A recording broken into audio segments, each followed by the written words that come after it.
Is the 392 Wrangler Rubicon the best Wrangler ever built? Stay tuned to find out.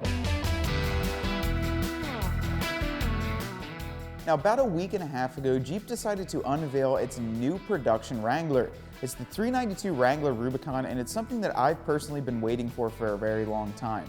Now, in today's video, we're going to talk about a few things. I personally did own a Hemi JL that we swapped here at CJ Off-Road. So I'm going to tell you guys a little bit about the enjoyments of me owning that, as well as all the work that went into it and why I ultimately decided to get rid of it. We'll talk about some of the specs of the brand new 392 Wrangler Rubicon and just how much Jeep is listening to their consumer lately. So about a year and a half ago here at CJ Off-Road, we decided that we wanted some more power in our 2018 Jeep Wrangler JL. Basically, at the time, there were only two engine options. There was a 3.6 liter or the 2.0 liter with the turbo. Now, we just wanted more power, and we decided that the best option would be for us to swap in our own engine. We decided to go with a 5.7 liter Hemi engine, and it was out of the exact same year vehicle, so it made it up pretty much perfectly with the help from Dakota Customs.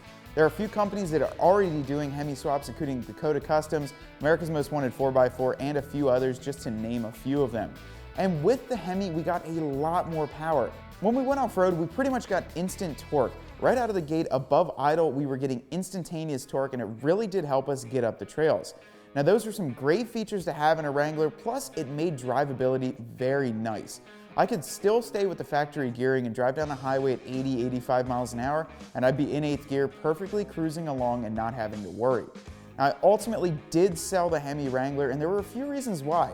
The biggest, I wanted to go with the Gladiator and really was doing a lot more overlanding, and the Hemi wasn't getting as great of fuel economy. With the kit that we used and everything that we installed onto it, it was a very heavy Jeep, and driving down the highway really wasn't practical for overlanding and long trips.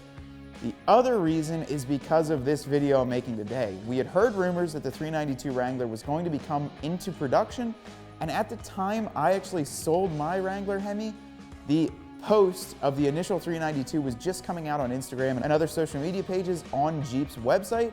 So I thought, okay, they're already pushing this as a pre-production or just as a concept. It might be a good time now to go ahead and move on to the Gladiator before the 392 comes out. Another reason for that is because my Jeep is only a 5.7 liter and the new Wrangler Rubicon has a 6.4 liter. So once that came out, the price point and everything that we put onto my Jeep just really wouldn't hold the value having a factory 6.4, a larger engine. So that is why we ultimately decided to sell it and move on from it.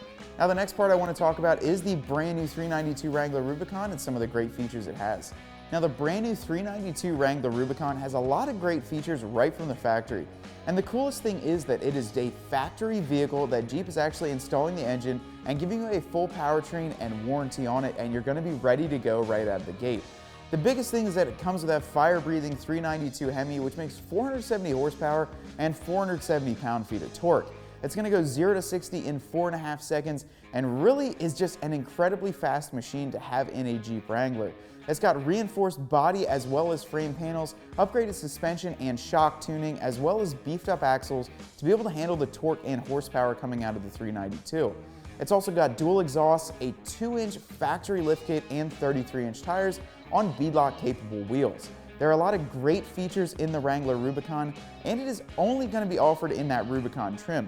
So you can't get a base model Sport with the 392. However, if you're going to spend the money to get a Hemi and a Jeep, you might as well make sure the interior and every other part of it is matched up to how good that is.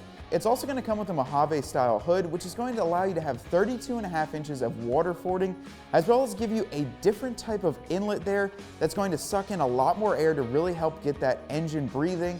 And if that does get blocked, we're told it has a secondary inlet. There's a lot of manufacturing, a lot of engineering that went into this Rubicon to really make sure that it's going to handle great. Now, I did hear that about a week ago, by the time this video is uploaded, you could actually pre-order one. There are no costs or no prices released yet. You could actually go into your dealership, and they were allotted each a few depending on the size of the dealership, and you could go in, spec it out the way you wanted to, and have it ready to go. Now, with that being said, who knows what the price is going to be? It could be anywhere from $60,000, $70,000, $80,000, $90,000. We don't know yet. But most of those people that are placing the pre-order kind of have a ballpark in their head and are comfortable with paying up to a certain amount for a Wrangler Rubicon.